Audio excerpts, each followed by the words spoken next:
We'll call the meeting to order of the Urbana Free Library Board of Trustees for November 13th. Attendance. Jeff. Here. Beth. Here. Chris. Here. Barbara Jones. Here. Barb Bennett. Here. Jane. Michael. Here. Jared is not here, and John is here by phone. John is here. Jared's at the city council meeting. Oh, Jared's at the city council meeting. Okay. What was it? City council's meeting tonight. Oh. Do we have any additions, corrections, or modifications to the agenda at this time? Seeing none, do I have a motion to approve? So moved. Second. All those in favor say aye. Aye. Aye. Thank you. All opposed, same sign. Okay, we have no executive session planned for. Do we have any public presentation? Jeff, do we? Oh, we have presentation, but we have no public comment? Public comment, that's what I meant. That's what I meant. Do we have? Nope. No. Okay. Is that? Oh, we can do that now, sure. I think we ought to do this right now, don't you? Well, that's a resolution, Chris. But can we do it early so she can go on? Then amend the agenda, absolutely. Okay, do I have a motion to amend it? So moved. Second. All those in favor, please say aye. Aye. Okay, at this time, we'd like to have Lynn stand up, I guess, so people know who she is. Beginning in 1988, Lynn Harmon had diligently served the Urbana community by working with the Urbana Free Library as a children's service librarian, taking a small break to work on librarian at the Urbana Middle School. Whereas the library has thrived and expanded while Lynn played a role in its success.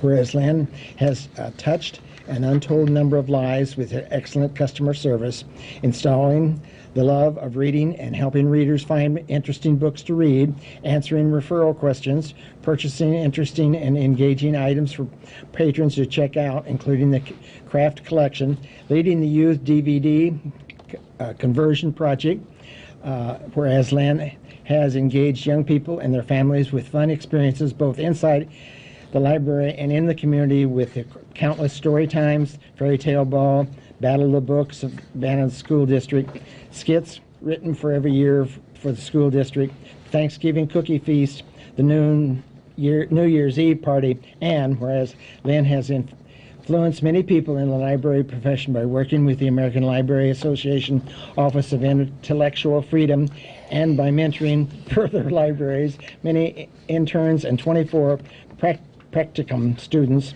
some of whom have become librarians at the Urbana Free Library, where Lynn has decided to retire. Now, therefore, it be resolved that the Urbana Free Library Board of Trustees, Urbana, Illinois, does hereby extend to Lynn its sincere thanks and appreciation for a job well done and wish her a most rewarding and enjoyable next phase of her life.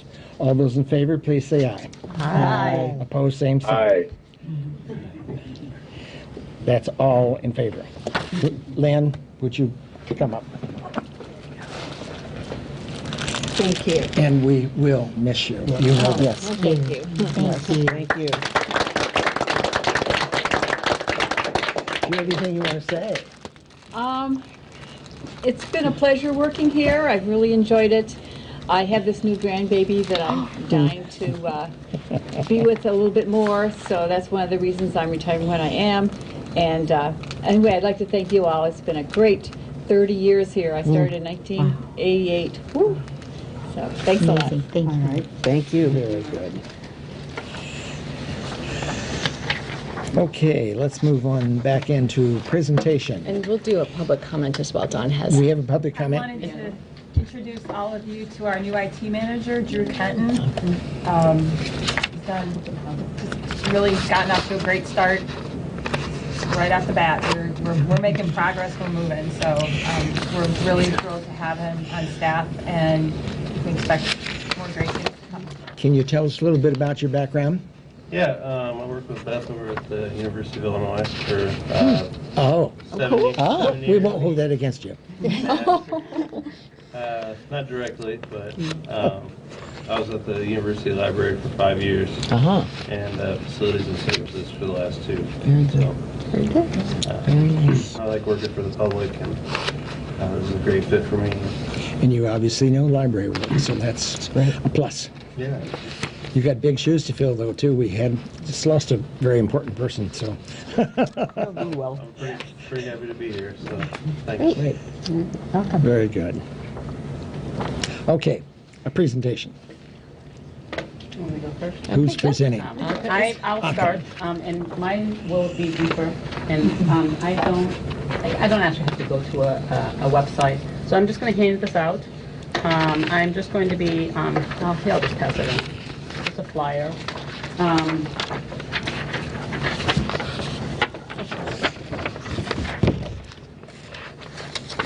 The flyer, which also will link you to two more resources, and there are a lot of different resources, so it's fine for me to just talk about the Illinois Veterans History Project.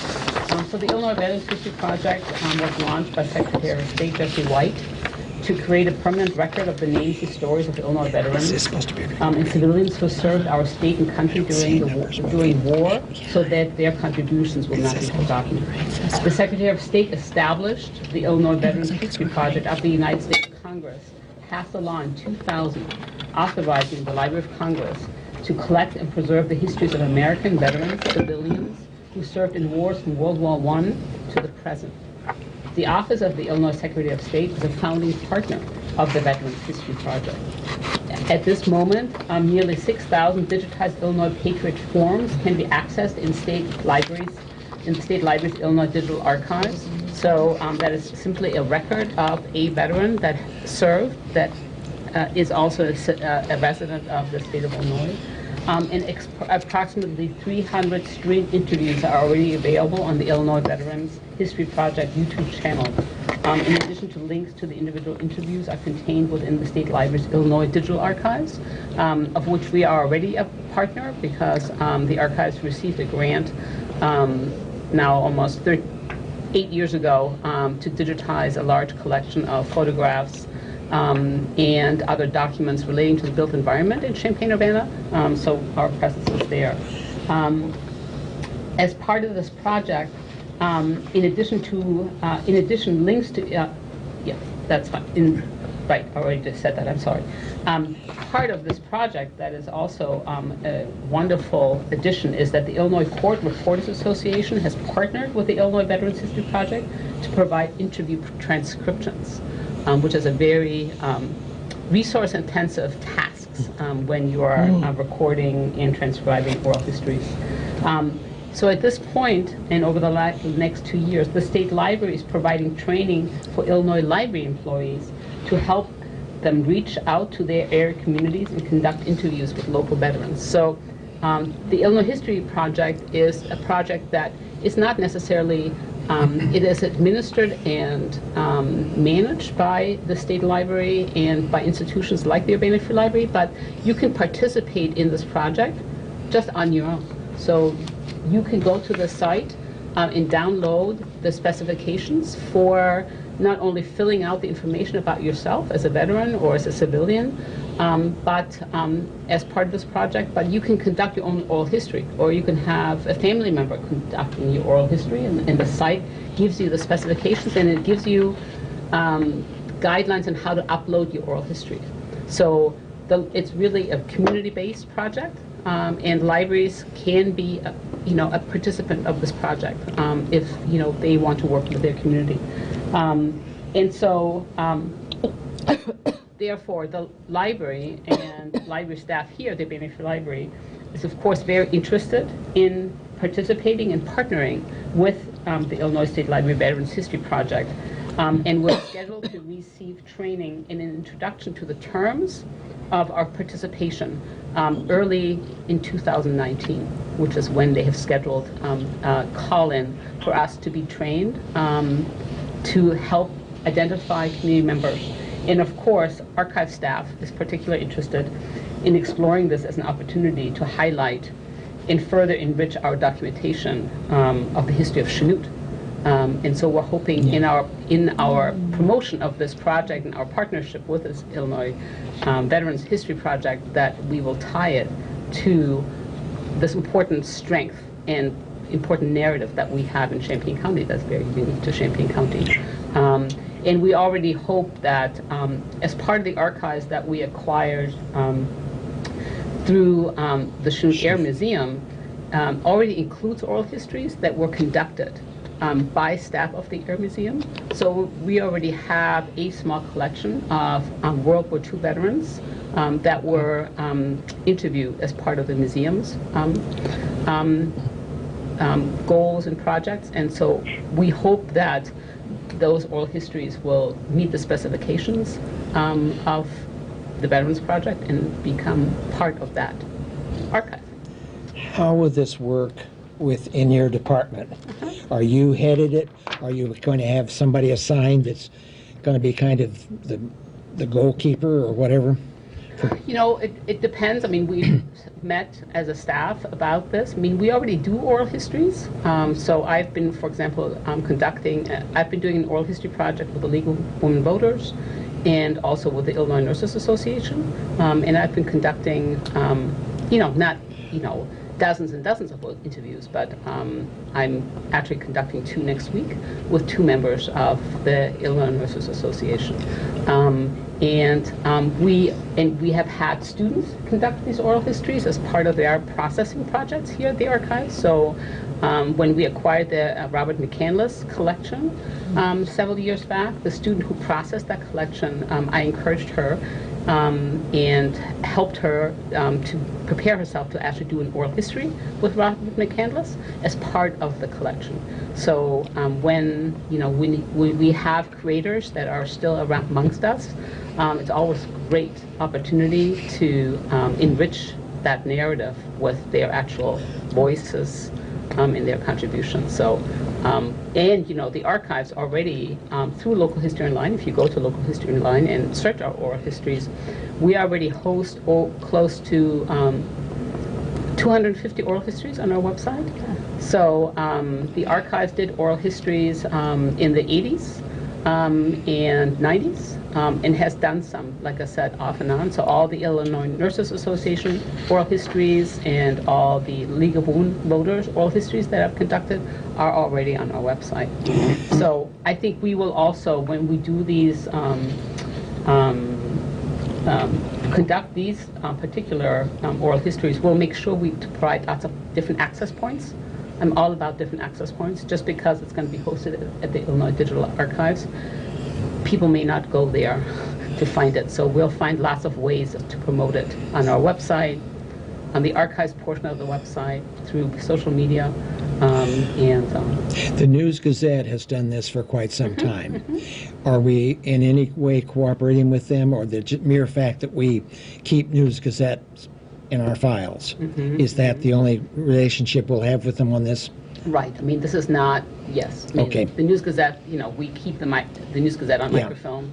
So, those histories are most definitely going to be preserved. The University of Illinois has also done, has also had a pretty robust oral history project and initiative. And they have done some oral histories also with veterans. So there's probably also a way for us to work together with the University Archives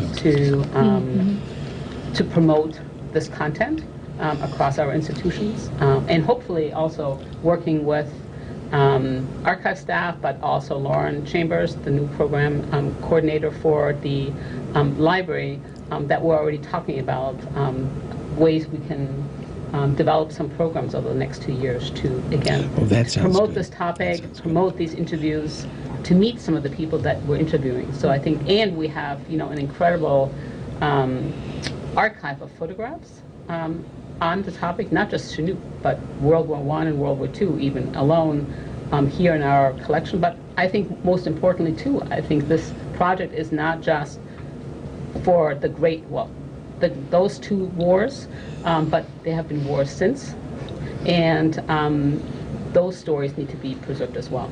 Any additional funds for any of this? No, that is one reason I think why it's a participatory project by the state and by the Library of Congress, because to undertake a project like this will take an incredible amount of resources and time.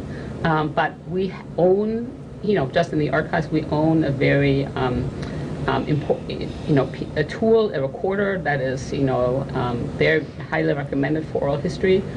They actually are not that expensive. They are about $100. So, if we wanted to have simultaneous, initiatives happening in different parts of the community, that is certainly a recorder that we could share and other people could use. So there are lots of examples of that. Actually, Uni has been doing an oral history project as well.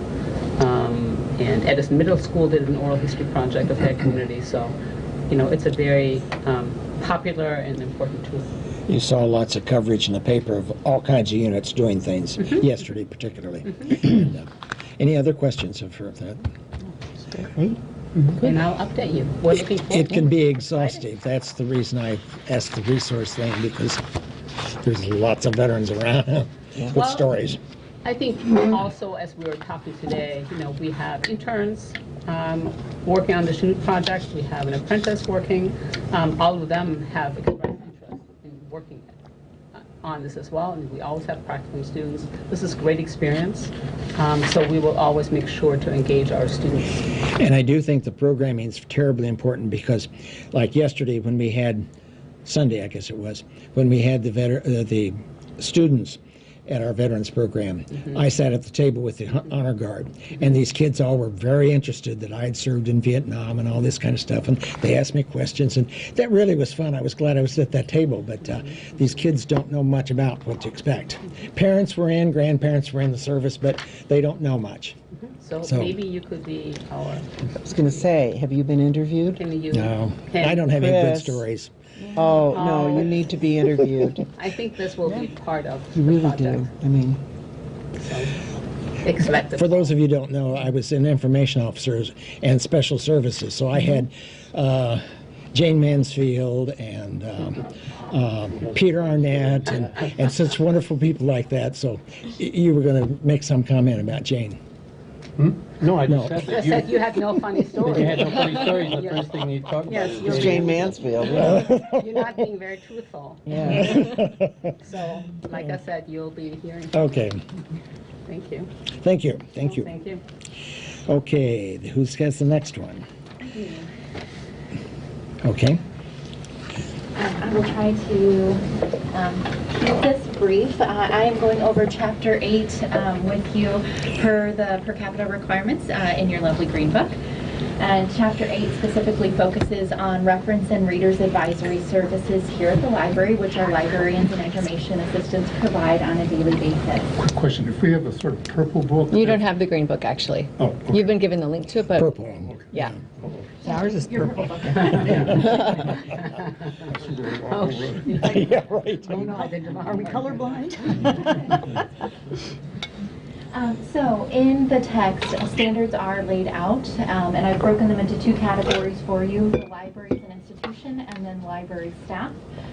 So the library is expected, with regards to reference and readers advisory service, to provide services when the library is open, participate in resource sharing and interlibrary loan, emphasize the importance of reliable resources, provide access to at least one local newspaper, local maps, and state maps, which we do in spades thanks to the archives being here with us.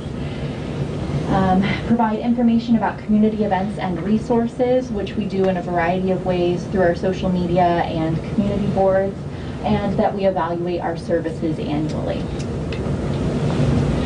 When it comes to library staff are expected to be knowledgeable about reference services as well as about popular authors and titles, and that library staff use technology to communicate with patrons, share resources with other libraries and librarians, and provide reference and readers advisory services. We'll talk about those in a minute.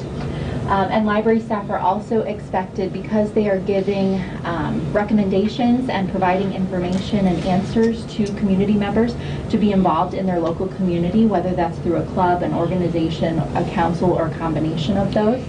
And they're also expected to participate in professional development in an ongoing basis. If you'd like to review the checklist, they are on page 31 and 32, and they're pretty quick and easy. So services that we provide here at the Urbana Library All service desks are staffed every hour the library is open, so there are 3 to 4 individuals, depending on if the archives is open yet early in the morning, who can provide in-depth reference and reader's advisory support to community members. We also have a reference and reader's advisory policy, which is available on our website and is reviewed periodically. We have reference and reader's advisory service, which is provided in person, via telephone, and by email as well. And we offer a variety of tools for staff and patrons. So examples of this would be our databases. We have many which are listed on our website. I've pulled out a few logos for you, which are over there on the right. Automate, Clearly, Card Repair. It is accessible remotely. EBSCOhost, full text articles. Mango Languages for learning new languages. Discover Books with Novelists. This is a database that will help patrons and or staff find for patrons read-alikes, whether that's title read-alikes or author read-alikes. It's a very powerful reader's advisory tool. Explora, which is the hot air balloon icon you see there. It's designed specifically for students and is an EBSCO product. So it is kind of like the junior version of EBSCOhost, as it were. And then consumer reports, so that people in our community can be informed with the decisions that they're making for purchases. We also complete bibliographies for readers' advisory, so this is a selection of some of the ones that we have in the library. An example of one that we created recently in response to community requests that staff were regularly receiving were urban fiction authors. They are located in the general fiction, but are sometimes hard to find, and so we created a guide for patrons, and feedback has been positive. And then lastly, we are providing a personalized reading list. This is a new service that's available. It is linked on the library's homepage right now. This is not necessarily a new service. The library's been providing reader's advisory ever since it was open. But when people hear the term reader's advisory, not everybody is entirely sure what that entails. And so we wanted to brand it in a way that would help get the word out, and that's a personalized reading list. So patrons can fill out a form on our website saying books they liked, books they hated, topics they're interested in, submit it, and a librarian will take it and then use their expertise and tools to develop a personalized reading list, which they then email back out to the patron. It provides a link directly to our catalog so that people can place a hold within a matter of 2 clicks. Any questions? I can pull up the personalized reading list if that would be helpful, but it's right there on our homepage. We'll be doing some promotion regarding this service. I'm planning to use it for Christmas myself. So. Is there any requirement to report this to the state for what all the things you're covering? Do we have to file a report? Is that one of the... Yeah, what Anka reported on and what Rachel's reporting on, these are requirements for the state to get our per capita grant. That's what I thought. Which can Okay. be between $30,000 and $50,000 a year. Yeah. And helps keep us on top that we are meeting the criteria that the state thinks is helpful to have to provide good library service. So I think you might have mentioned this in some other meeting, but have you ever considered having like a chat window open for people who might want real-time reference advice? That is something that we've started looking into, and with Drew being on board now, I expect we'll start looking into in much more detail coming up. I like the idea of being able to chat. I use it regularly myself, and so I'd like for our patrons to be able to use it when it comes to library services. I'm just thinking when we're always trying to figure out how we can do a better job reaching students at the university to get information, they don't want email. They don't want to use the phone. They don't want to log in. But hey, they've got their phone device and they're willing to quickly, chat. And so it's different demographics. So Yes. it's just curious. Yes. So things to come, I think. It's exciting. All right. Okay. Thank you very much. Thank you, Rachel. Okay, Elsie. So, You got another one? yep, Corky Corky. we have invited Corky and Elsie from the Urbana Park District to come and talk about a couple of things for us today. I shared with you their report on the underserved communities in Urbana, and that came out a little bit of time ago. And we thought it would be nice to invite them here to go ahead and talk about. I did. So I can just pull it out of it? Because I want to put this one in. Yes. So they've got two things we're going to talk about today. I wasn't sure what we'd have time for, but I have just a 4 slides strategic planning document, and then working with the underserved and the progress they've made in serving people. Right. So I'm going to pass this around. You see one that was in the packet? No, this is a new one. So there was one in the packet. This is a bonus. I have a preference. Oh, that's right, you do. And we also, the administrative team went and met with the Park District staff to talk about their strategic planning process and how we can partner, how we do partner and how we can partner more. If you look at the visual packet.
Well, we can look up the Just look off this. We'll do that in a moment. I'll see if I can pull it I'm up. going to be brief with this point. I just want to get the group.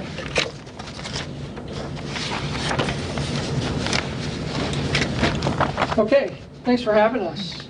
First of all, my name is Corky Emberson. I'm the Superintendent of Recreation for the Urbana Park District. Like Celeste said, we were having to talk primarily about our outreach and wellness that we've been working on the last couple of years. But we have been trying to get the message out about our strategic planning that's been happening about the last 6-7 months. One of our focuses is getting out to different units of government and businesses that we work with. So we did come and talk with the Urbana Free Library staff, along with several other agencies throughout the community. What we're doing with our strategic plan this time around is, and I'm not going to go through each slide that's here. This is the presentation we have been sharing with all the government bodies, but I want to talk a little bit about the differences. In 2007, we did our last strategic plan, hired a consultant, paid big dollars to have a company come in and go through everything from the financial sides of things to major big moves that we need to do for the future, looking at trends. We did a survey of our community and compared that to other Parks and Rec services or surveys throughout the state of Illinois. We have a very good state organization who keeps track of all the trends and what people are looking for and wanting in the Parks and Recreation world. Very good. It was a very good report. Gave us 3 or 4, 5 big moves, and then it gave us a lot of things to do, just kind of on a day-to-day operation. Big, thick binder. Nobody can read. Nobody, your common person doesn't come in and say, "Give me your strategic plan," and go through 150 pages. So our goal this time around is to, one, find a strategic plan that we can accomplish. A lot of times in all that information, there's a lot of stuff that doesn't get accomplished. We did accomplish quite a few things, but by the time we got the big moves done, the day-to-day things were really lost and honestly different now. You know, so it was a 7 to 10 year plan. We're on year 11, and still haven't accomplished it all. So what we're doing this time is we've got 4 main pillars that we're been working on or have started working on, and we're lining that up with operating and capital dollars that we know are going towards those projects. So just briefly, one of our big initiatives or pillars is rehab of Crystal Lake Park. We started by doing sediment basin, which is just a basin more or less. It catches all the stormwater before it goes into the lake. It needed to be cleaned out completely. We did that about a year ago. Our next step is looking at the shoreline, taking out trees that are ready to fall or invasive trees and those kind of things, and clearing that out and making the overall water quality better. So that's our next phase of that. Altogether, it's about a $10 million project. We don't have that to do the entire Crystal Lake, but there are phases that we can do, and we'll be jumping into phase 2, which is the shoreline here in the next year, within the next year. So that's one initiative. The other initiative, which I'm not going to talk about at all at this point, is reaching underrepresented. You'll hear about that here shortly. Kickapoo Rail Trail. We're big with getting what's done, and we're big at looking to expand it even more.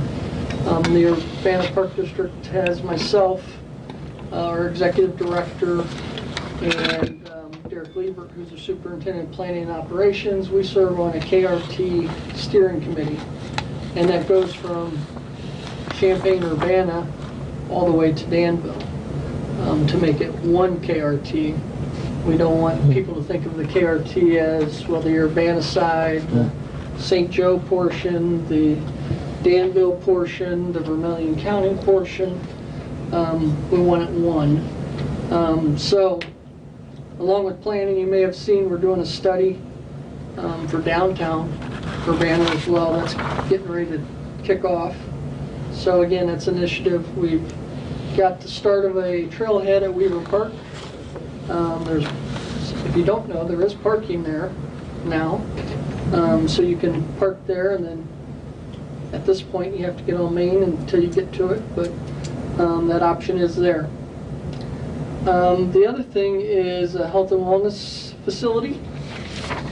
Our community is 40-some thousand people, and they don't have a place to go any time of the day. Nobody. So our goal is for teenagers, young kids, moms, dads, grandparents, whenever they have that available time, be able to go in and do some self-guided activities rather than having to have a program to actually utilize a facility of that nature. Going into our next presentation, I would like to mention the fact that all of these initiatives address underrepresented. And so we have one theme at the moment, and it's you belong here. And so let's get into that a little bit. If you have any questions on that, I can answer that real quickly. I just know we got a pretty long presentation.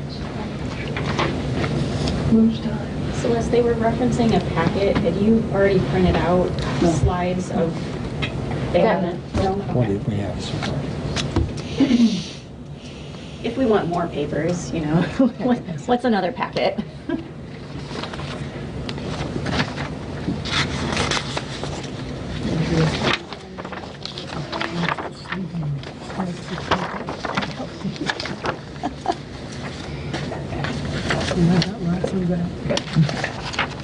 So like I said, we have a campaign, it's called You Belong Here. And our mission with this campaign is not just to be able to talk about it. We want people to know it. We want people to feel it. Thank you. That they do belong there. And that goes for everybody, employees, participants, just community members who want to use our park. We want them to know you belong here, because everybody belongs here. So what we've been doing over the last couple of years, we've done a few things in the interim. About 3 years ago, I started doing some pilot programming with the school district. Of course, by the way, we've done programming with the Urbana Free Library. I should mention that right off the bat, and it'll be mentioned, I think, later in our partnerships. But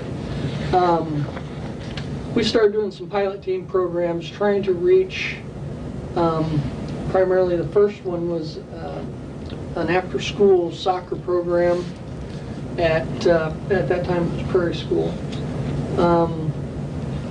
Trying to engage the youth while they're there at the school. And then we had teams from there and we moved them into our regular soccer league. And then we'd make the games late in the morning versus early morning based on, you know, single family parents, that kind of stuff. So we did some piloting program. We did a few things like that. And then what we ended up doing was we did a study with the U of I, and they studied 3 different populations, African American, Asian, and Latino, and they gave us a 130-page report. In that report they did focus groups with all the different populations, and gave us some barriers that people were mentioning to us. From there, what we did was, and this was last year, this last May is when we kicked the plan in, and the May before that's when we got the report. So then in October, we made a department, Outreach and Wellness Department, and that's Elsie, and she has a coordinator named Ashley. And from there, what happened was then her second day of the job? No. Yeah, second day of the job? Well, I had an event my second day. You had an event the second day, and about maybe 3-4 weeks into your job. I was hired in August of 2017. Okay. And in October of 2017 is when we did the rec staff retreat. She's also my memory bank. So we had the report, we analyzed the report. Then at that point we put together a all-staff retreat of all my recreation staff. And they put together, you can't really see it well, we don't expect you to see it, but the writing in the middle.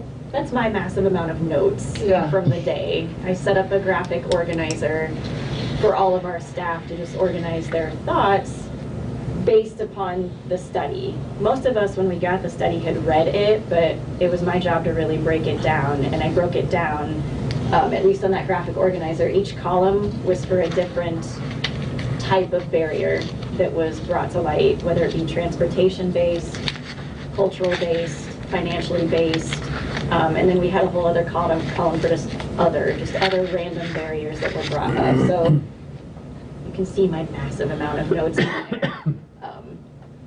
And then on the flip side, I wanted us as a group to brainstorm what exactly we could do to combat those barriers. So that's, again, my massive amount of notes as to all the barriers and then what we could do about them. I don't know if you can see the different colors there, but on the first set of notes, everything written in green on there, which isn't really that much, is just what was brought to light in the study. Everything else in blue around it are other barriers that we ourselves as staff knew that our patrons and the residents and non-residents of Urbana face. Right. So we added to that list. Right. So ultimately, we did study because we wanted to make sure we were going in the right direction, at least. I mean, it's easy to kind of think, what more could you do, right? I mean, you got to be committed, one, which I will tell you at this moment, I'll tell you from the board down to the very last hourly employee we have is bought into doing what we can to reach the underrepresented. At the end of this meeting, the goal for the staff was to come up with 4 objectives from each area. So it's athletics, aquatics, fitness, outreach and wellness, community programming, environmental.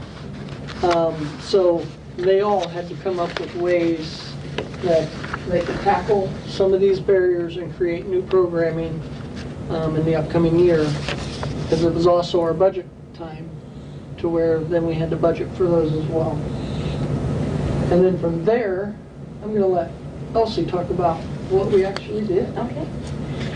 So yeah, from our flow chart here, you can see out of those goals or objectives that came to light from the retreat in October of 2017, we were really looking forward to making goals that would lead to programming that we were going to roll out this past summer, so summer 2018. So that's the last picture you see there, is our summer program guide. So bulk of what the rest of the presentation is just, what did come out of all of these goals and big dreams? What were we actually able to accomplish? I don't know where to stand where I'm not in the way here, so I'm sorry. We did, since outreach is such a big pillar of the strategic plan, I had a wonderful intern from U of I help me, and we were able at some of these various events and other places around Urbana administer about 400 questionnaires to the public in terms of everything from park usage to what do they see as barriers to participation. All around this world was a multicultural event that we actually worked with the Urbana Free Library on an Urbana Public Arts grant. And throughout the various things that the performer did for us, he did a concert and then he did some work with our summer arts camp. We had roughly about 100 people impacted by that event. We also did a few aquatic events, the first of which, our Community Palooza. It was the first year for that.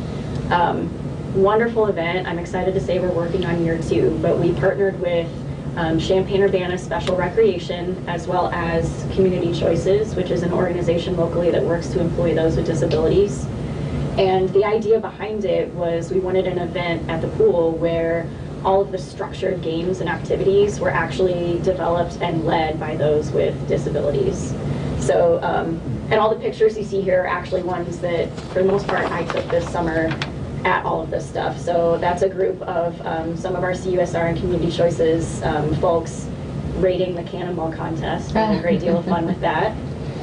And then the other aquatic event that we did, Corky alluded to the fact that I had an outreach event on my second day in this position, and that was our first free wave back to school pool party in yesterday.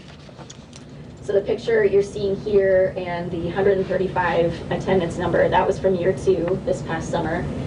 We work with a group called Champion Diaries, which is a local non-for-profit, and they wanted a venue to get the word out and make it bigger and better to give local youth backpacks and school supplies.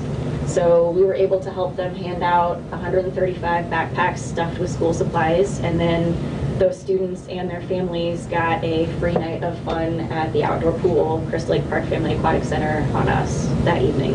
Yes. Could I ask a question? I know this from the Urbana schools that sometimes kids don't have the right shoes, the right swimming suits, whatever, to participate. And my question to you is, do you run into that? Is that a barrier? I actually have had that happen one time this year. Not saying it doesn't happen a lot, but I had one incident with it this year. One thing we're thinking about doing is having a day at the pool where people can get in if they bring a swimsuit. Great idea. Good idea. So that yeah. But yes, sometimes we get some pretty crazy things that are not swimsuits that show up at our pool. And of course, we don't want to turn people away, but at the same time, we have to be, it needs to be appropriate for swimming. Right, yeah. But it seems to me like what you're saying, that the problems are real, and they're not even participating because of those problems to begin with. So we have to find ways in our programming to surmount, to go get over those problems. And they didn't even show up for swimming, let's say. They didn't have a swimming suit. They didn't come. You're right. There's no doubt, after what we've been doing this summer and talking with the people that we've talked to that we never talked to before, you're right. That is an issue. And I think the one thing to keep in mind, that's kind of my soapbox, Elsie's probably tired of hearing it, but my whole strategy with my staff is there's traditional ways of doing parks and recreation. Every park district does it. You got your program guide, you've got your baseball, your soccer, your dance class. Everybody has that. But what we're doing and what I'm challenging staff to do is non-traditional programming and non-traditional ways of trying to reach, and balancing that with our traditional way of doing things. So, you don't create a Latino soccer league. You find a way to make the Latinos and every other group want to be together. So that's kind of our strategy in doing these things. And the swimsuit thing is something we've never done before. Someone brought it to my attention, and so now we're looking to see if we can do that. And there's many of things like that, many of things. Just a sidebar from that, a couple different ways that we have worked to address that exact issue a little bit. I know, for one thing, our summer camps have started collecting old swimsuits. So if a kid ever shows up to camp, we don't want to put that pressure on them. We don't want to make them have to deal with that. So we have a bin where they can just discreetly, grab a swimsuit and they can still swim with all the other kids. For this event in particular, I work really closely with a couple of different neighborhoods in Urbana, one of which being the Learman Avenue neighborhood, which I'll touch on here in a minute. But we worked it out to actually bus some of those kids over because transportation was a barrier, and the swimsuit thing was another big barrier for them. Some of them had never even been to our pool before, so we worked to get them some swimsuits as well so they could participate. I'm just curious a little bit about process. So you had your retreat, you identified objectives, and then did you go so far as then trying to create action items for the agenda? So I'm hearing you say, okay, action item might be get a bus to bring students from here to there, or do something with swimsuits. So did you have something that formal, or are you kind of reacting as you go and saying, okay, here's a problem that we weren't anticipating, so maybe we can do this. So how structured versus unstructured? I would say it was a little bit of both. A little both. Really. The total action items, maybe not as formal, but everyone had to have goals. Right. Actual district goals. Okay. So that came from this meeting. Okay, but I heard you said objectives for the goals. And then they have to, it's not as formal as the goals, but they have to explain it and show how they're going to reach those goals. And it's not necessarily the busing, like what she took care of for the Learman group. I mean, that's on the fly. That's not something we can necessarily think that, but thinking non-traditionally and developing partners, which is another big part of what we're doing in this current year, is working, because we didn't have a huge budget for outreach and wellness. Staffing was the big budget, is being able to have the staffing. But all of our other program areas have budgets for programming, and they will utilize those dollars to think non-traditionally and bring new things in. It seems to me like that one of the things we're both struggling with is the underserved. And I hear you're spending a considerable amount of your study and so forth on what we're doing, what we might be doing. But I haven't yet heard, and I guess that's where I'm coming from, that I would like to hear how we approached finding the underserved and how we could service those. And it isn't through our normal programming. I get that part of it. You'll hear more about it, I think, as we move through the presentation. Okay. But our goal, and we've got 5 people right now that we're calling like neighborhood champions. Okay. And so the ultimate goal is to build these relationships with these groups, find a champion, and have like an advisory committee. The Urbana Park District has one of the oldest advisory committees, and I think we actually have the very first advisory committee for the Park District.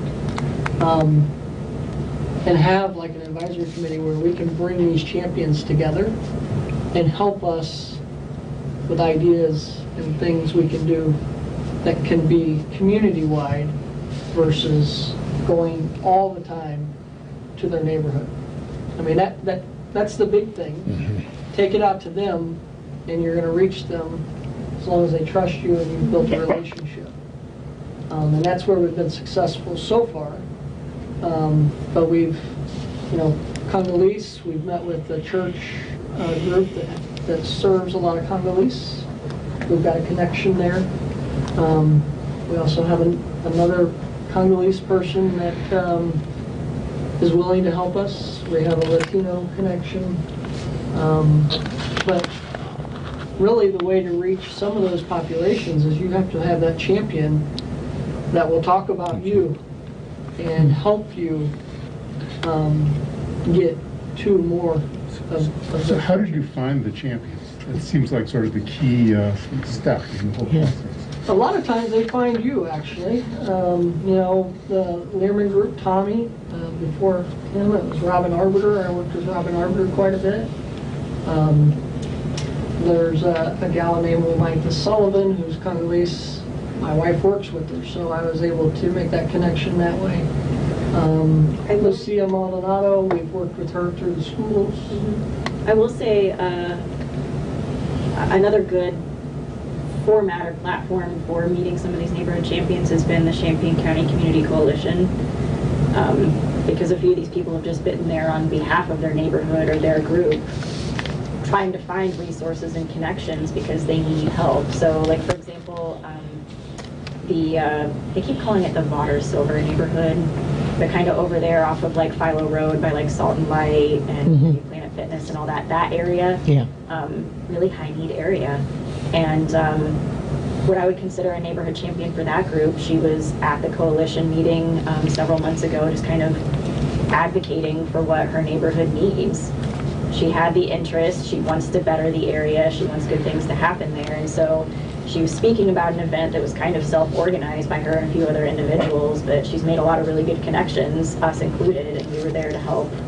And now we've built that connection with her. So that's been another good platform as well. Lucia is part of that group. But I will say it's definitely been a trust building year of doing a lot of the groundwork. It was kind of funny, not funny, but it was eye-opening. The first thing we did with Learman Group was a garden harvest, or a planting party, right? May 5th, yep. And I forget, you got the number I've got up the there, stats so in there. I think there was like 50 people at that event, but you could tell a difference in how they reacted towards us on that first day versus the third event that we've done, where you guys are great, thanks for helping us. But all these groups, and I think this is the key to think about, all these groups are thinking, okay, well, you did one thing for us. Yeah. What are we going to do in the winter Not time? going to forget us. You Yeah. know, that's where a health and wellness facility comes in, where we have somewhere for them to go indoors and do things. The Learman Group, it's right across the street from Brookins. So's the jail, and that's a huge detour. Les and I were talking about it in the very beginning. They don't want to go there. So, yeah. I'll let you talk some more. I just came from that meeting, by the way, which I got them to come to Brookins for the very first time ever. Yay. Wow. So sorry I was late. And normally they made here, but they weren't Yeah. here. So Sorry. good for you. They came to Brookins tonight. So I'm going to get on my soapbox now because play days in the park were kind of my baby this summer, and we built that around the premise of, you know, needing to take the programming out to the people. We have some great neighborhood parks. We do a lot of programming in some of our signature parks, Crystal Lake and Meadowbrook, but we have some great neighborhood parks where we need to bring a little bit more programming out to the people. We were very specific and very targeted in terms of which parks that we chose, and a little bit of that was based around working with some student groups from University of Illinois who actually did some GIS mapping for us. So they took all of our actual registration data in terms of addresses of people, and they created GIS maps. And it was really interesting to see the physical dead areas of Urbana, where at least in terms of registered programming, we're not reaching anyone. So with that information, also compounded with the fact that Champaign County Coalition caught wind of what we were planning to do and said that they would like to fund some of these and some of these quote-unquote dead areas, which also happen to be, surprise, surprise, some of the lower income, higher violence areas that they're also wanting to focus on. And out of that kind of came a few of the areas where we were wanting to do play days in the park.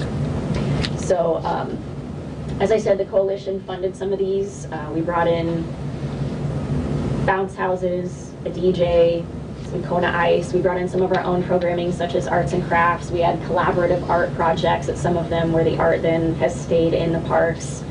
The three that you can see there that had the highest attendance numbers, those are ones that were sponsored by the coalition and had some of the flashier stuff at them. But 69 people at King Park and 79 at Blair, I don't feel was too bad for kind of a grassroots effort in terms of getting people to come out and enjoy their own neighborhood park and experience some positivity in park district programming.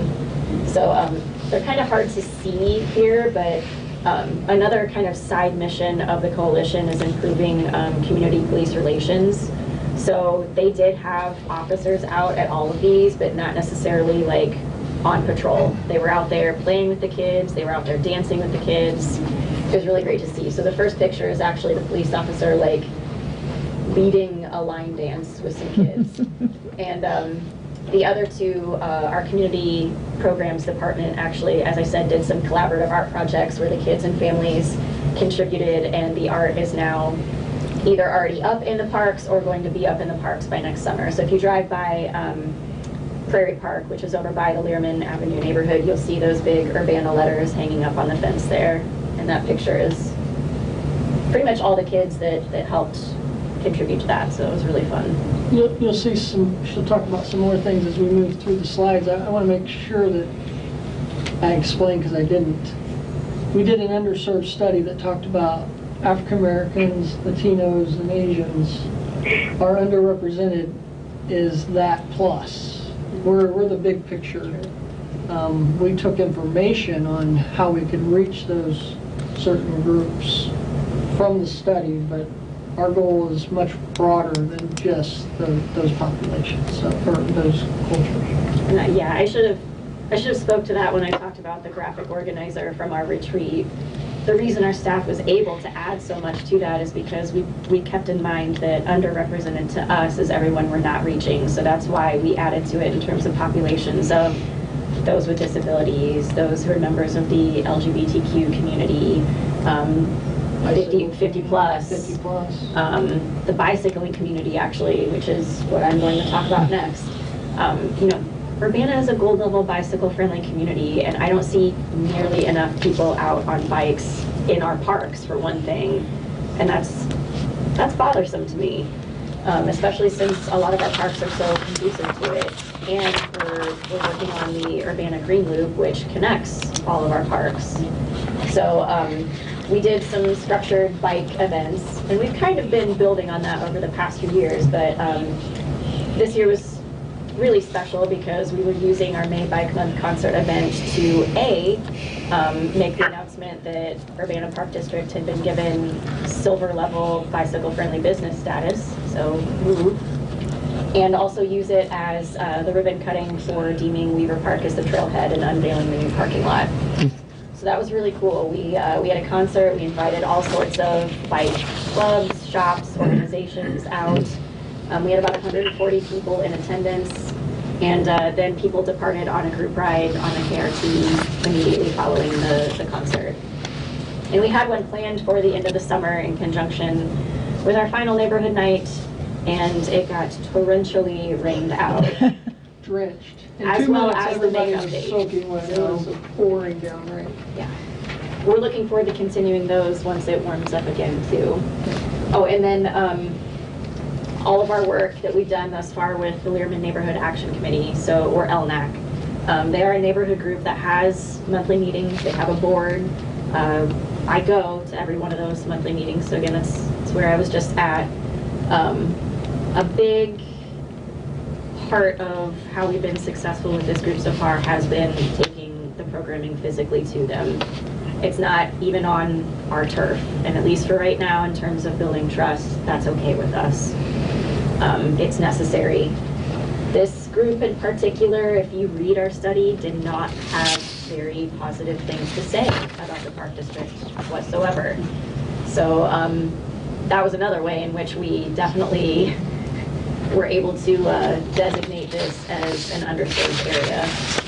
So we've been doing some cookouts with them. But on that group, the community garden is a very big source of pride for them, rightfully so. So that's why we've been holding all of our events with them on the community garden grounds. And they do monthly garden distribution days where they're giving produce to the residents of the neighborhood free of charge. So they brought the food, they brought the cookout, and we brought the programming. And those numbers may not seem incredibly stellar, but comparatively to what we have been reaching there, it's leaps and bounds. So we're really pleased, and so are they. We're looking forward to how we can continue that momentum through the winter, because obviously we're not going to be doing a whole heck of a lot of bringing programming to the gardens in the dead of winter. So we're looking forward to trying to get them over to Brookins, and maybe one more event in December. I need to talk to you about that. But any questions on that? I'm a little bothered by the amount of time we're taking with this, because I guess I see what you have done in terms of trying to long-range programming. We cannot spend our time thinking about all the intricacies of your programming and the things you did to make these things happen. And that's why I addressed the question to you: how did you arrive at the underserved, serving the underserved? Because that's what we're tussling with, I think, as much as anything. The rest of it, I don't object. I mean, it just seems like I don't want to sit here all evening and listen to why this failed, that failed. You've got cooperation from X organization to help you in there. And I don't know, is it just me, or are there others at the table that are feeling like we're spending a lot of time on the Parks and Recreation program, and ours is, how did you arrive at your decisions to make changes and do things? Is what I'm most interested in. Is that I'm being very cruel? I know I am, but I used to be a high school teacher. I can take it. I mean, exactly how we came up with it. We have been serving individuals in the community for a lot of years. About 2-3 years ago, we've had some people come up and say, well, you're not providing this. We had board members who said, we want to do more. What are you doing for the African American population? You know, we think there's a lot out there that you're not reaching. My first reaction was, yeah, you're probably right. But I also had a little bit of heartburn on the fact that one of the things we can't measure is who's using our parks. We don't have a tool that says, you know, we're using your park, that's all we want to use. We've never signed up for a program. Yeah. So it came down to who's signing up for our programs. We've done a little bit of survey at Farmers Market and other places with our strategic planning process. So we're getting more information from outside programs. But that mapping that she talked about with who signed up for our programs and where they're at on the map is where we started. Because we could see from the map, this is the areas you're not reaching. And so that's where we started. Okay. It's pretty literal to see like the dead areas. And then, Kristen, I'm hearing, because I'm listening, for this context of how are you doing this. So I was hearing that first you had to find your connection points, and then that wasn't enough. And then what I'm hearing a lot of is it's a slow process to build the trust. So everything I'm hearing right now is all the steps you're taking to build trust, to build the relationships, so that you can then eventually serve even more and more of these populations. And we're here talking today to you guys. You guys have different people in your connections than we do. Right. And so you can now go to whoever that person is and say, hey, you have to check the park district out, or go talk to the park district. So the more people we tell what we're doing to, the more people we're going to reach. But in terms of what we need, it sounds like the sort of the bottom line is look for individuals. We should all be individually looking for people we know as contacts. There's not some big systematic, organized technique that just brings people in. You say, we found somebody because I knew them, your wife, blah, blah, blah. Just do a whole lot of that sort of stuff. Get a bunch of individuals and try and take it from there in terms of what they think is needed. Yeah, or building upon what's already started. I mean, there's other groups like LNAC, for example, that you can, that have their little neighborhood meetings that we want to get into their door and talk to them. I think we haven't got into partnerships, but the library's involved with a lot of that program. And I guess from that perspective, I mean, I hope we continue to grow on getting the library out there with us at this kind of event. And so that it might be more beneficial to think of it from that standpoint rather than just thinking of the Parks and Rec, because we have a lot of partners that are wanting to be and do things with us at these events that are trying to reach the underrepresented as well.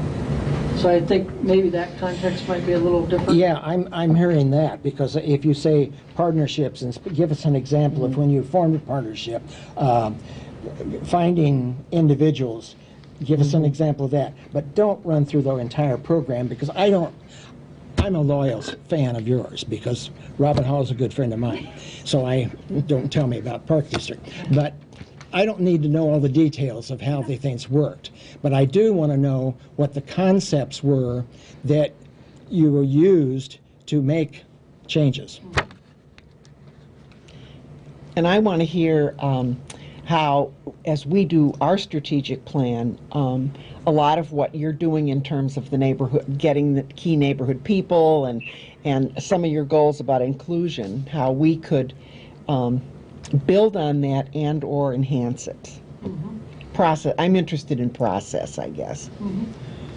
Like, for example, you said one key thing at the start: don't pay somebody a ton of dollars to get a 500-page report. That's that was really key. Right. I mean, you guys, know your business. Yeah. You don't need to pay somebody tons of money to do it, right? I mean, it has its. Everybody does it. I mean, we've all done it. We've all done it in some way. But to us, at this stage, we've got those 4 pillars that we're working on, and to scratch them that we've already put money into and time, that it's not realistic. So we're working with what we've got for the next 5 years. This new plan will be up to 5 years, and how can we mix that all together to come up with what we're trying to achieve from the underrepresented, from Crystal Lake. You've hit on something there just now. 5-year plan. Can you plan for 5 years, or is it extinct in about 2? Well, if I can interject, next month, Amanda, our new development and promotions director, who will be running our strategic planning process because it is what she does professionally, will be giving a presentation or a proposal as to what our process could look like. So she has got some ideas that she will be, just as an informational piece, like it said in the board packet, Amanda's coming next month to share our ideas for our structure. But yes, length of plan is exactly one of those things we'll talk about. Because things change. That's so hard. It is. I You should say- say ours is 3 to 5. Okay, I like that better. Probably erring more on the side of 3 if I know Kara. The only reason we hit 5 is because our Required. We do 5-year capital planning. Okay. So it goes in line with that, but that changes every year. There's something else comes up, and so that changes as well. Could you, by chance, move on to the budgeting process? Because we're not a taxing district like you are. And so we have to live within what we want and what we get. Can you deal with that? We don't have that in here, but I can talk to you about it. Okay. So for our budgeting process, what we did was, like I said, every department of mine has programming dollars, right? They didn't get new dollars. They had to come up with new ideas.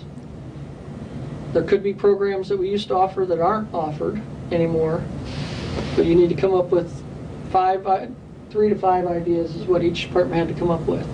Had to work within the budget that they had and blend that non-traditional and traditional programming that I talked about earlier. Can I interject just real quick?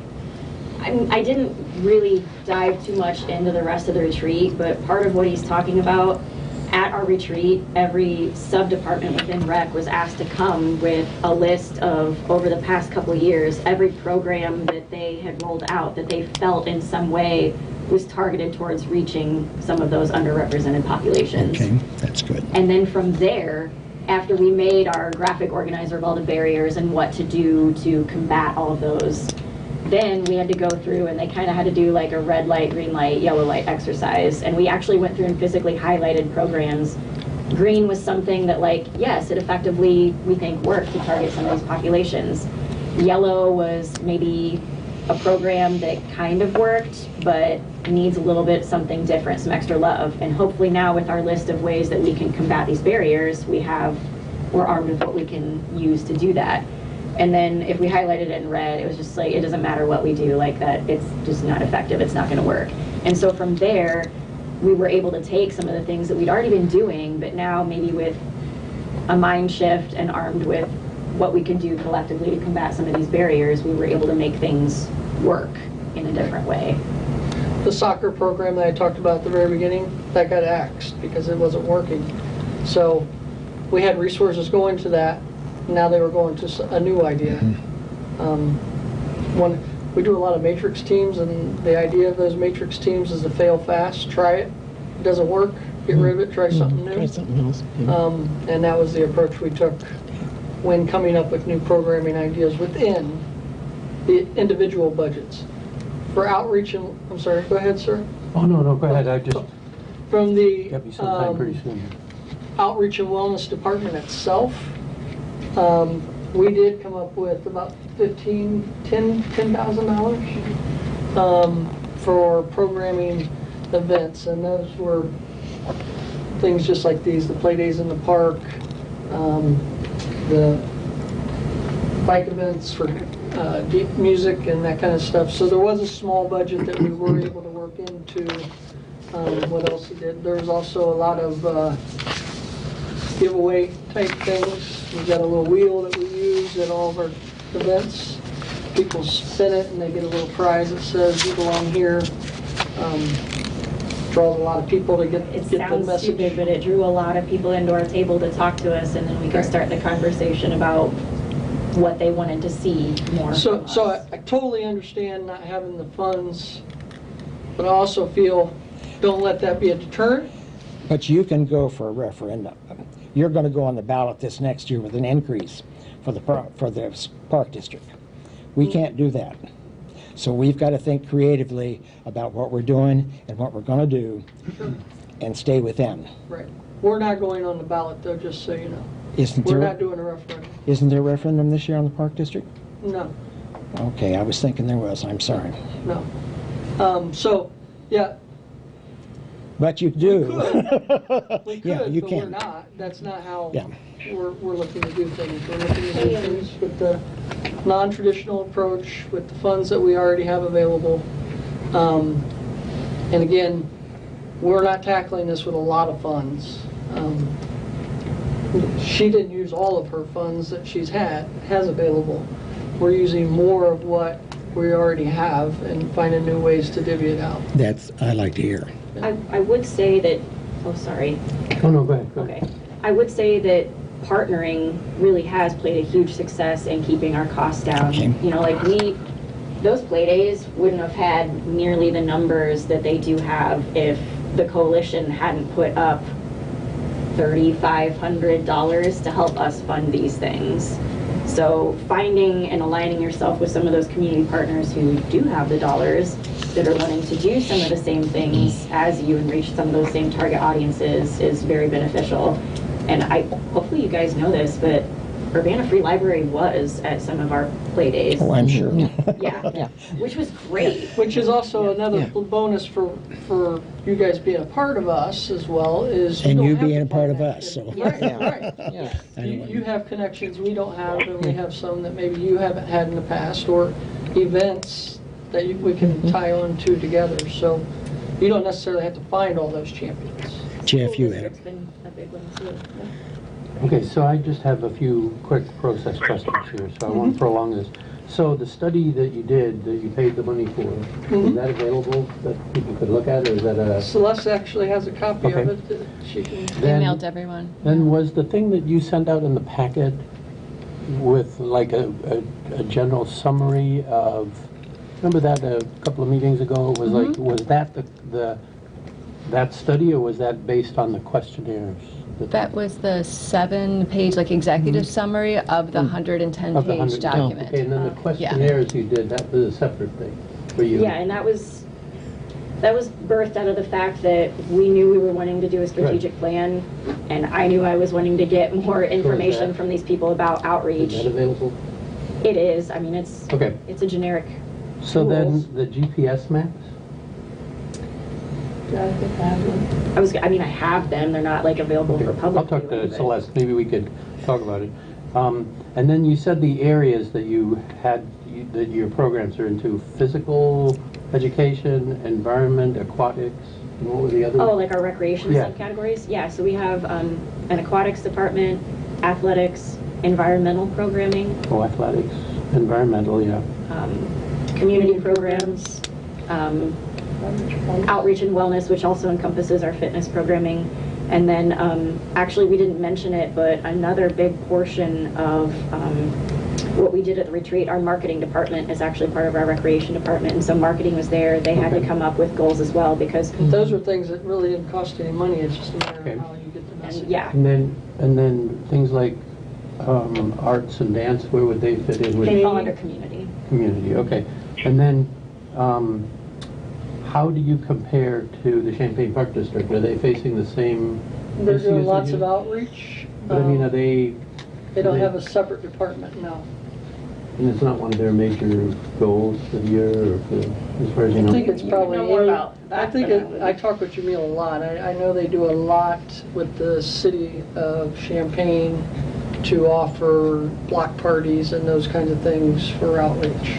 Okay, so what I'm thinking is that we, as a library, probably don't care, I mean, we love it, but we don't care much about Crystal Lake Park. You know, about dredging the stuff out of it, right? Sure. It doesn't directly translate.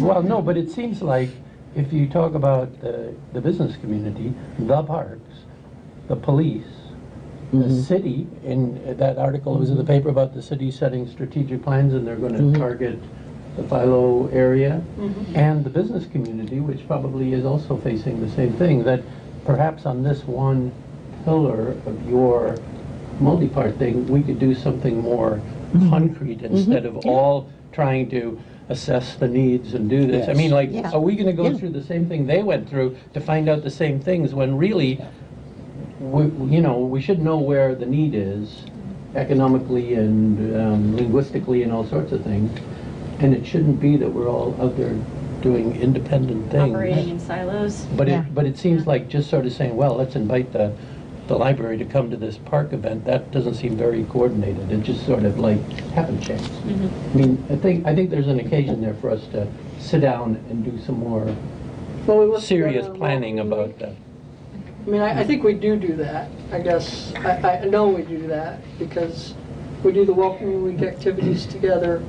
I know there's been opportunities where you guys have worked with my environmental education staff. Oh, no, don't say we don't work together, but for instance, at the city, is one of their major tasks is to really work on the Philo Road area. There's an occasion when instead of them initiating studies and all this sort of stuff, maybe we should get ahead of the game and coordinate with all of that rather than just be one of the people invited to the party.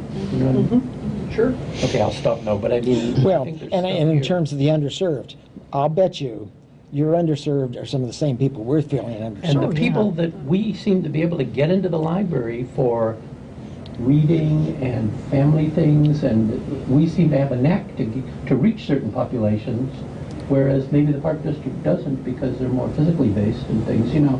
We ought to be able Your teen hangout's to awesome. work those things, you know. And I think that, I mean, I don't know if you're up on libraries, but the big thing, or a big thing in this library is the makerspace.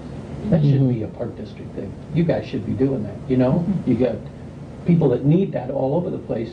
I mean, not that I don't think the library should be doing it, but I mean, it's like right up your alley.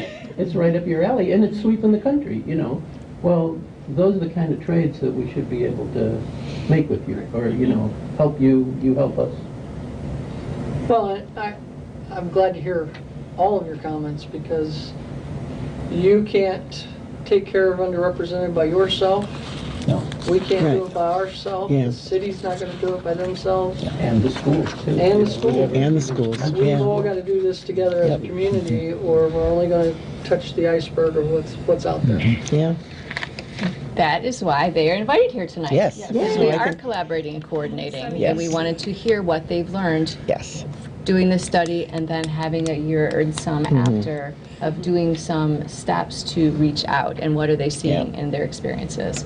We partner with the parks all the time, collaborate and coordinate with them regularly. And actually, I'm going to be speaking at one of their meetings on the 27th, talking about our partnerships and the things we've been doing together. So. Am I hearing though, like would it be beneficial for some of us who are directly involved in programming and planning for things to meet with a representative from the library? Well, that would be. That is more an that would- operational thing. We'll That talk would about be that between later. her and her staff, yeah, because we're not operational. I think a lot of things happen. There's partnerships that happen from having connections with some of my other staff. Absolutely. There's definitely a partnership between Celeste and Tim and myself as far as us meeting regularly. Met with all the staff at least once this year together. So that's there. It's just a matter of us tying them both missions together on this underrepresented and really going forward with it. And I think more than anything, what I want you guys to know tonight, not necessarily the numbers or what we're doing, is we're committed to it, and we're not going to stop. We're, from the board down, is 100% in, and we're going to put resources towards it, and that's the message I want you guys to know, because that's Okay. what we're going to be doing. Jeff? The market on the square. What a great idea. I never see any of my kids there.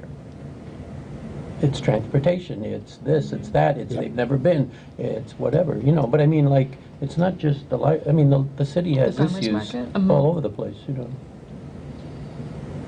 Sorry.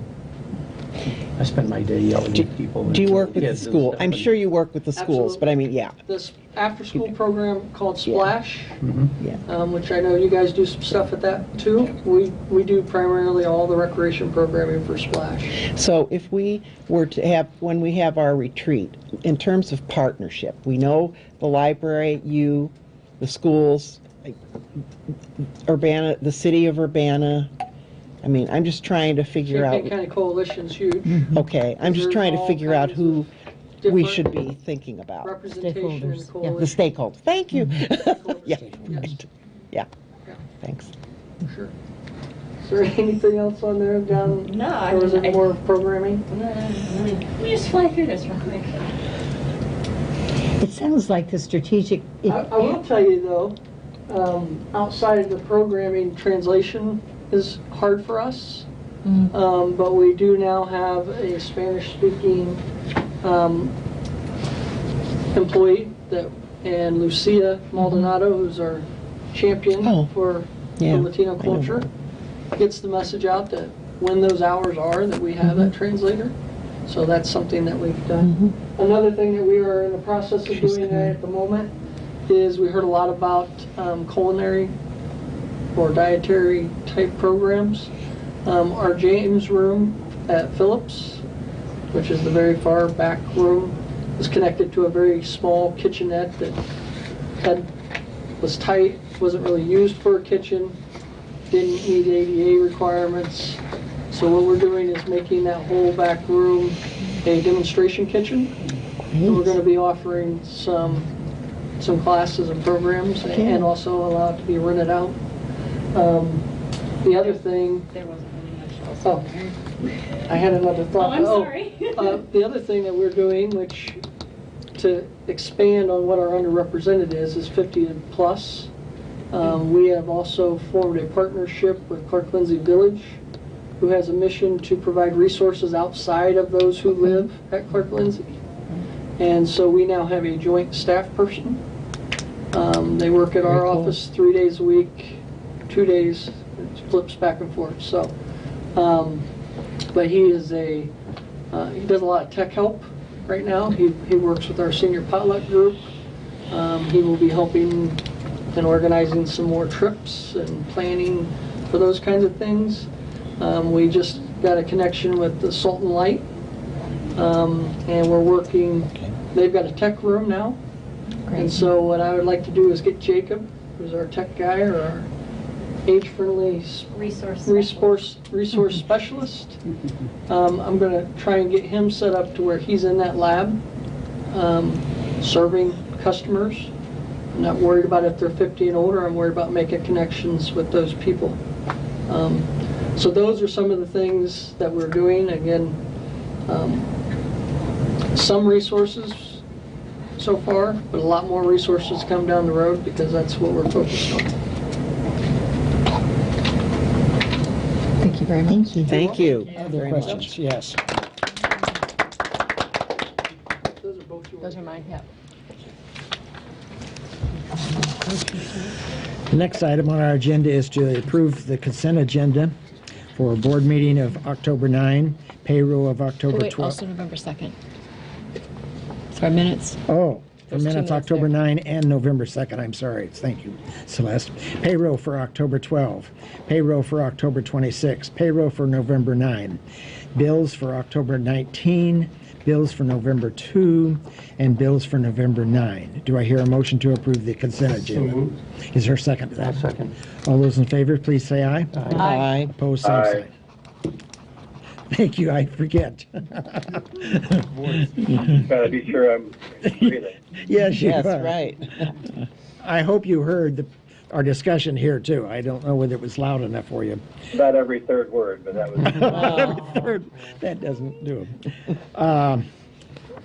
The second cooperative agreement you have in your packet, we've done lands recognition for December 24th. Notice of 2 years for possession of the Morrow building.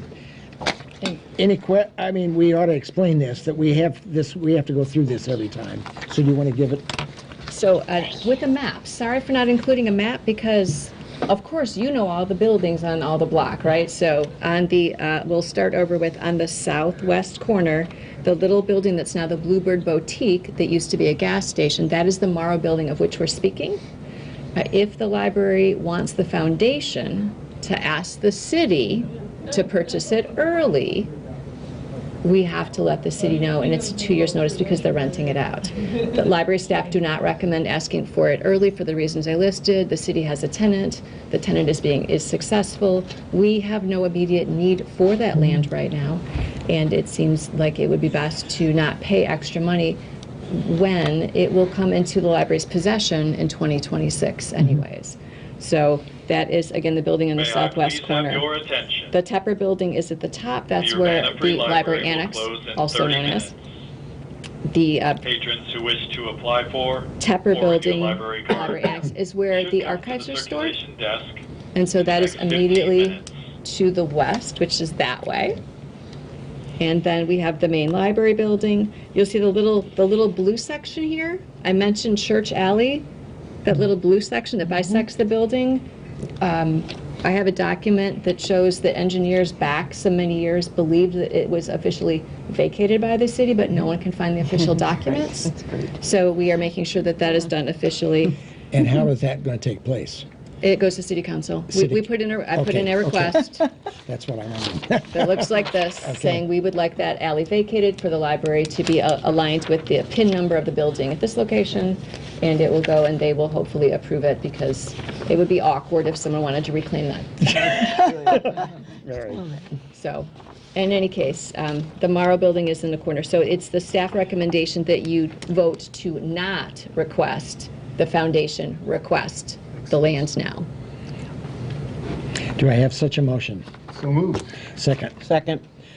Any more further discussion? All those in favor, please say aye. Aye. Aye. Opposed, same sign. How close are they getting to getting all the environmental stuff cleaned up? We have, I don't know that they're cleaning, I need to look into that, but because it's not 2020 or 2022 26. yet, we've got some time before we have to take possession and look at what's happened underground and what documents the city has on it, because currently they have ownership of it. So that is absolutely on my list, Jane. The alphabet soup and those kinds of things is phenomenal. Yep, you're Yeah. absolutely right. Yeah. You made a joking comment about this little strip of land, but look what happened in some of these Yes. housing developments. Yes. Right. Well, Yeah, so this is, I this is mean- I dotting and Oh, T yeah. crossing. This which is I think- exactly why There we're are taking little care of strips it. of land like that, on the new land that we got that don't belong to anybody, that we should be paying taxes on, or somebody should. No, we do own that entire corner. So that's why we're looking at the block, and again, working on the master library campus block plan. As I was doing the updates, we looked at pieces and said, oh, here are some things that need to be updated to make it all clean and the way it should be. So I am tidying it up with my colleagues at the city, who are also eager to get it tidied Yeah, up. yeah. It's not a bad thing. It's a good thing. We voted that, didn't we? Yeah. I vote yes. Okay. The item for discussion, is there any discussion on the change of policy? And that was something that was brought to our attention. We made the correction, I think. Are you happy with the correction? Delighted with the correction. Yeah.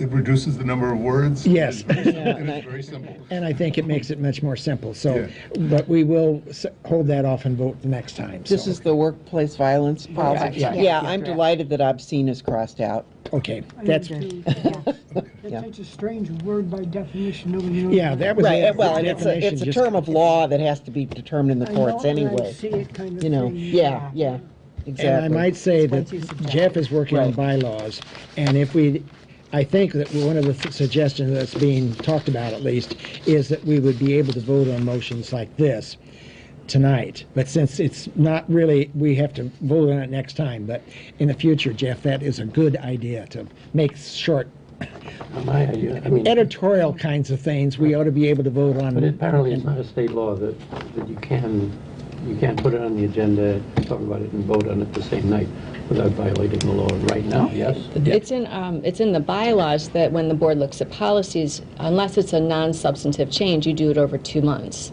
That's been the practice and policy of this board. But when I looked at other boards' bylaws and a sample that the state puts forward, you can do it within 1 month. You can also decide to make something be discussed and voted on over a period, but one could start with it on the agenda as an action item and then make the decision to move it versus knowing that you have to spread it out over 2 months. So that's one thing that we will bring to you as a possible change. Would be normal if we were going to spread it out, have to have a motion to table. There would be some Probably. type of motion. Yeah, I correct, think so. And we would work through Okay. what that would look like. Okay, that takes care of that then. So- Friends, do we have any report? Yes. We are having, tomorrow's sale. our setup for the book sale, Thursday's Friends Night, and then it's Friday, Saturday, and Sunday, and Monday's free books. So we're setting up in the morning. And do we give all of our reference kind dictionaries and such like that to the prisoner exchange? I mean, I know you invite them in to take anything they want. So organizations regularly ask the library and the Friends to give them withdrawn materials. And what we recommend that they do, so we can be fair to everyone, is come to either Sunday half price day or come Monday, which is free book giveaway day. And people can take as many, please take as many of the books as you would like, because then it's fewer books that the Friends have to box up and send to Better World Books to be sold that way. Sure. So we tend to tell all groups to come Monday for free book day. Okay. So I looked into this once, just because I always wondered. The books for prisoners, the books don't go to prisoners. Don't do what? Don't go to prisoners. In most of the books are sold to make money to support the program. That's what they told me. That, you know, they know what the prisoners want, and when you give them Locke's treatise on whatever, they don't want that. So they take that book, they sell it. Okay. The money is used then for shipping and things like that. So. But they do have a list of about 8 things that they presented at Rotary a month ago that they wanted specifically. And dictionary, reference books, and those paperback were at the top of their list. No, but I always wondered why. Okay. Yeah. You know, everybody dumps all these books and they don't ship them all out because they have a sale. So anyway, I just thought I'd The How to Escape does not get sent to jail. Well, speaking from experience, they had many, when I was in, they had many copies of The Godfather. There was one of Trotsky's biography of Lenin, and it was whatever, somehow. Interesting. It's the kind of thing that you presume that people in prison might be reading so that Yeah, right. they can be famous, but apparently they want to read other things. So. Do you have anything to report from Foundation? I can't think of any. Foundation mailing has got a beautiful, a new look to the fall campaign letter that Amanda and Jenny and some other people we worked on to give it a fresh look. And if you are a donor to the Foundation, you will be receiving a letter early next week before Thanksgiving. Let me ask you a question on that. Is the brochures that you proposed at Foundation meeting, are those being produced as such? The Foundation looked at a couple of different choices. One was a small Trifold or little brochure, and then there was a letter, and the Foundation board wanted to go with the letter. Okay. So it's still a letter with a insert for people that want to include that with a donation. They can go to the website and give, or they can send a check or credit card number. So yes, still with the letter, but just a fresh look to it. Okay. And we think people will be pleased. Heartland. I don't remember when we last met, but Heartland did meet locally at Champaign. Celeste came and talked to everyone, and they had quite a decent attendance, I think. So they're trying to move their big meetings around the state rather than just always have them in this part of the state. Good. And the money is dribbling in, though they still are owed millions. And they've done a bit of hiring. And the only controversy, if it is a controversy, is about the election of new officers, because there was a bit of a problem where in their bylaws, they say they limit the number of people that can be on the ballot. Well, they had more people, and so they had to put them in a hat. And the question was, do you put incumbents in the hat too? You know, and it's sort of. And Rachel is going to be in the midst of all of this stuff in the near future. So my committee on membership and whatever policy, we met and made a recommendation to the board. But it's not really a big deal, but that's about as big a deal as anybody's discussion. I'm glad you have to deal with it, Jeff. Yeah, really. Administrative report. Well, I would like to say congratulations to Rachel, who has taken on a new role. Will be chairing the nominations committee. And one more thing for Rachel to brag about. I will put these on the table so you can see some new things. Oh. So staff have worked I very want that. hard to bring forward a collection that has had very positive community response since we debuted it last week. It is a collection of children's developmental toys, which are categorized according to age appropriateness. Each of the toys is designed to engage multiple senses for learning and play activities at the same time. We started by debuting a dozen of these backpacks. Within 48 hours, we had 2 left, and I suspect when we get back down, these will be the only 2 that remain. So how long are they checked out for?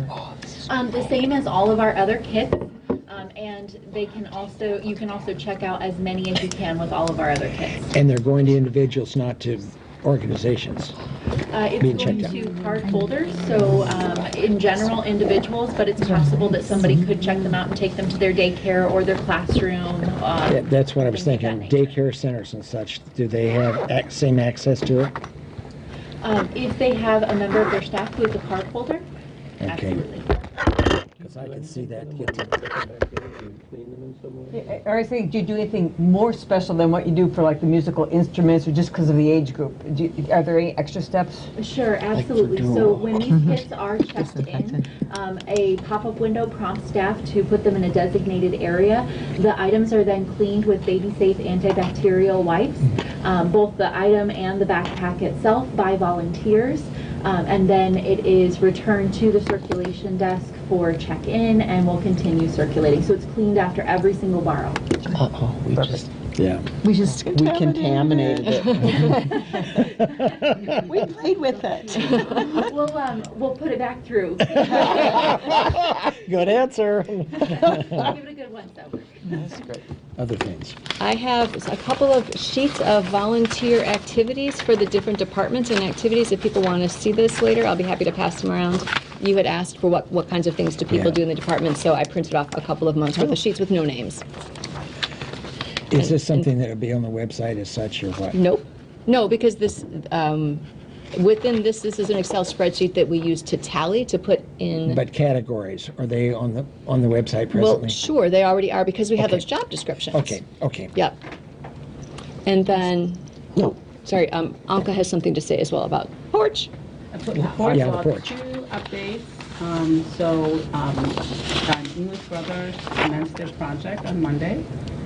They are spending the next day, another day probably, shoring up the terrace from underneath, which has been somewhat, not somewhat, it has been an unpleasant experience for staff working in acquisitions, because in order to get electricity underneath, they've had to plug in to the area under, in acquisitions, so they've had to keep the door propped open, and it's getting cold. It's cold. Of course, the temperature has to drop.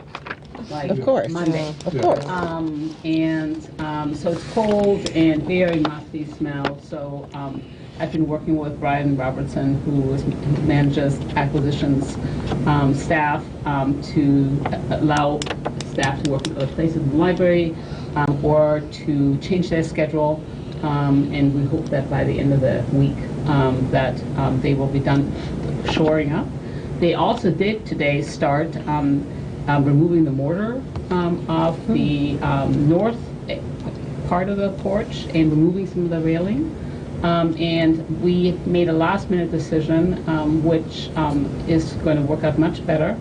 Instead of placing the railing on the corner lot, especially since we're having public art installed on Saturday, we asked English Brothers if they would be interested in placing the railing in between Tepper and the library. And they have, and they've already put up fencing, and they put up, there's also a light that shines to that area, so it's much more secure space. And from what you can see from there, from the what do you call it? Security camera? No, not the security camera. I'm thinking, what am I thinking of? The vehicle. It's a vehicle that is actually bringing the railing from the front of the librry to Tepper. It's creating large ruts in that mulched area, which of course is a lot easier to repair than our corner lot. So I think that's going to be really, really great. And it's much more secure. So that's one thing that we... See the railings down on the corner. We presented to English Brothers. We thought, it's not that much further. They just have to go See the along the railings sidewalk off on the north end of the library, okay. And place the material there. So there's already a fair amount of pieces of the railing over there. And yes. So, They took the I should know railing this, off but there on the north side. is the porch open at both ends? Can you go underneath it? Not under, on May I both please have ends. your attention? There are doors in The acquisitions Urbana Free that Library allows will you to close get in underneath the 15 porch. From the inside of the building? From the inside. But from the outside? The you main can't. elevator will And close so in what's 10 under there? Is minutes. it just? Nothing. Just, Patrons well, who need the there elevator. was fire suppression, all groups so in that the had to auditorium be or conference room. disconnected Should this return morning. to the first floor now. And There's just physical plant stuff, or there's not? there's nothing, there's no Okay. physical plant stuff. It's basically just empty, but the problem is by taking off the terrace, you're essentially removing what is keeping the walls from standing up, which in the walls are brick, and so they've had to shore up. That's a big project. I mean, it's taken them about 3 days to actually shore up underneath the terrace. So that's because one. What's their estimated time of completion? We're hoping this is going to be done by the end of December. End of December. Okay.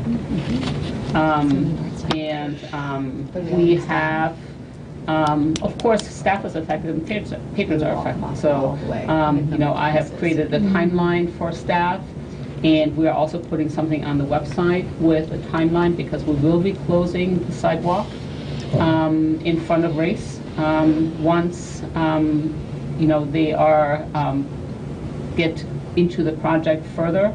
And so the Race Street entrance will be closed for the duration.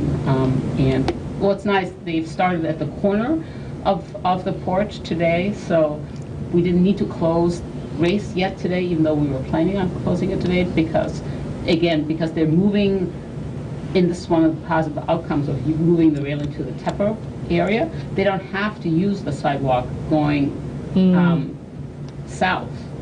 They can use Elm. So they're not obstructing that area, and so that's going to work out well. Yes? So, when I first started, that was an issue, that the Race Street entrance was a problem because of the books beeping and things like that. Are you still trying to not use that as a? I mean, it's a fully functioning entrance, and you don't worry about it, and. I mean, the security issue? It's only being closed temporarily. It's just being closed. No, for- but I okay. mean, like, when I first started, you said you had all these problems with the little sensors that people would run out that door and you wouldn't be able to. Only occasionally. There's So a it's not flurry a of big activity, issue. but it's stopped now. Okay. So then, are you planning on doing something when this is all done to do new programming out there, or to introduce it, or New Year's. New Year's? It's going to be really Have a cold. New Year's party on there. Yes, Yeah. well, that's if it's going to be, done.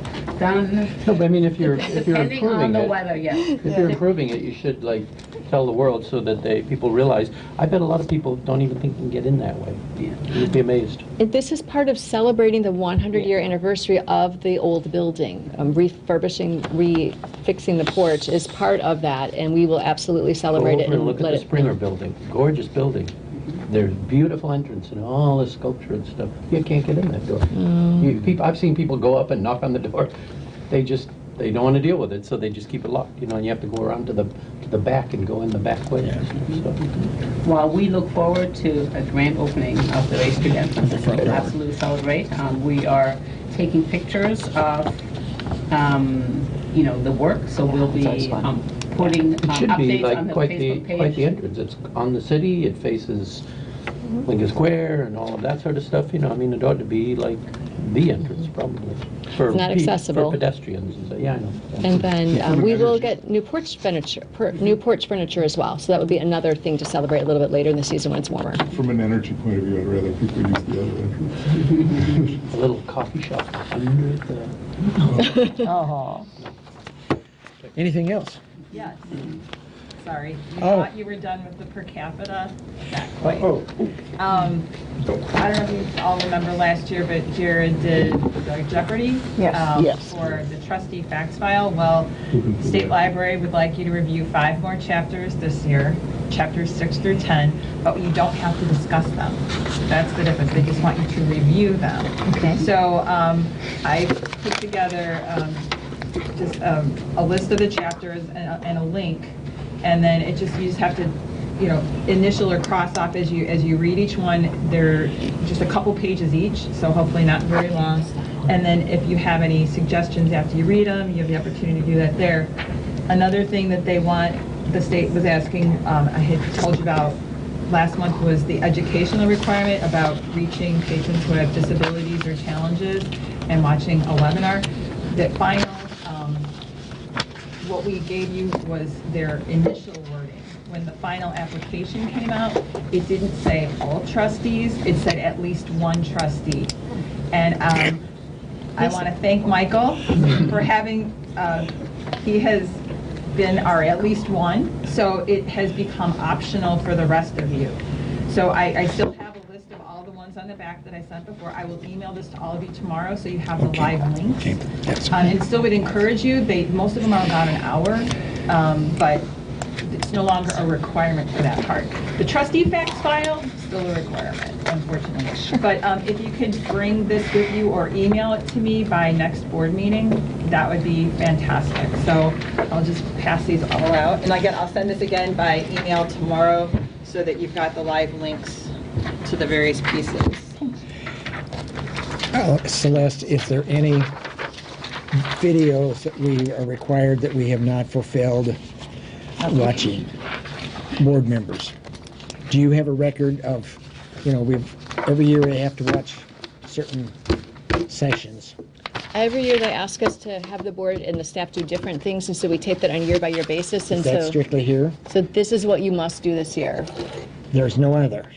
Just these. Okay. And so, okay. and the category that Dawn mentioned for people with disabilities or challenges is a broad category. So she went through and selected. She did research to see which ones she thought would be most appropriate, looked at what other libraries are recommending to their boards, and so we have curated a list that we thought would be most beneficial in looking towards serving our community. Okay. Oh, okay. But you're welcome, if you find something else that would meet those criteria, feel free, and just let us know which one it was. But we thought these would be most, again, relevant.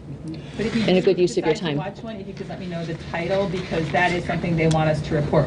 What were the ones that people watched? You can include that in the report. Do we have conflict of interest statements that have to be in by the end of the year or something? That is not part of the purview. No, I'm asking Becky. That will start, you'll probably start seeing those at the beginning of about January. January? Yeah. Okay. I have to have those out 3 days, I think, Okay. by the end of January, and start February. For those that are new, there's conflict of interest statements. Yeah. Aka has one more Just thing. one quick update, because when I actually wrote the report for this month, I didn't have a specific date, but Reliable is scheduled to replace the furnace and the condensing AC unit at the Weber Building, November 26, 27, and 28. Oh, great, that's quick. Before the cold weather. Yeah, right. It won't really get cold until later in December, I think. Yeah. Teens, let's say that's. I see no other business to come before the. I have no report. I see no other business to come before the board at this time, so I declare the meeting adjourned.